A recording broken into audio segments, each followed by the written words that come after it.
माँ गंगा को चिट्ठी लिखने का रिचुअल। तो इसकी शुरुआत हुई थी आज से 1.5 साल पहले मेरे साथ। 80 घाट पे सुबह गंगा की आरती होती। खैर, मैं जिस होटल रूम में पहले मैं जब काशी गई तो एक होटल में रुकी थी। होटल बहुत बढ़िया था, पर कहीं ना कहीं उसकी दीवारें मुझे सफोकेट कर रही थी। मेरा मन नहीं लग रहा था और मैं इस भाव से नहीं गई थी कि मैं गंगा की आरती अटेंड करूंगी। मैं सिर्फ इस भाव से गई थी कि मैं कहीं जाकर बैठना चाहती हूँ, चाय पीना चाहती हूँ। हल्की सी ठंड का समय था। घाट पर पहुंची तो चाय की दुकान के बाहर ही एक मिडिल एज आदमी, अराउंड 50-55। उस टाइम मुझे काशी के लोगों का इतना नहीं पता था कि उनकी एक एक बात रहस्यमयी होती है, एक एक बात में कोई ना कोई सीख होती है। मेरे चेहरे से शायद वो समझ गए कि मैं शहर के लिए नहीं हूँ। तो उन्होंने मुझसे पूछा, पहली बार? मैंने कहा हाँ जी। और उनकी उस पहली बार ने मुझे शायद थोड़ा सा खोला कि मैं इनसे कुछ पूछ पाऊँ। तो मैंने उनसे पूछा, आप क्या लिख रहे हैं? वो कुछ लिख रहे थे किताब। तो कहते हैं, मैं हर रोज सुबह यहाँ आता हूँ और एक ऐसी चीज लिखता हूँ जो मैं छोड़ना चाहता हूँ। तो मैंने उनसे पूछा, कितने साल से कर रहे हैं आप ये? क्योंकि उस टाइम मैं अपनी उधेड़बुन में थी,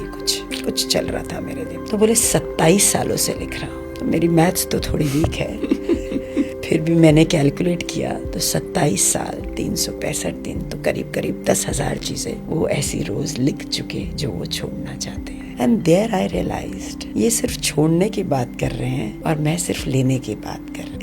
इट्स ऑलवेज कि हम कुछ ना कुछ मांग ही रहे हैं, चाहे वो नंबर्स में है, चाहे इंस्टाग्राम की लाइक ही मांग रहे हैं, पद मांग रहे हैं, पोजीशन मांग रहे हैं, प्यार मांग रहे हैं। क्या हमने कभी भी छोड़ने की बात करी? Have you ever realized that there are certain things जिसको हमें लेट गो करना है? और फिर मैं जब वापस गई उसी होटल के कमरे में, तो मैंने फिर लिखा that I would really want कि I should let go of my habit of not pleasing people। एक आदत बन जाती है ना हमारी। And there that thing instilled in me।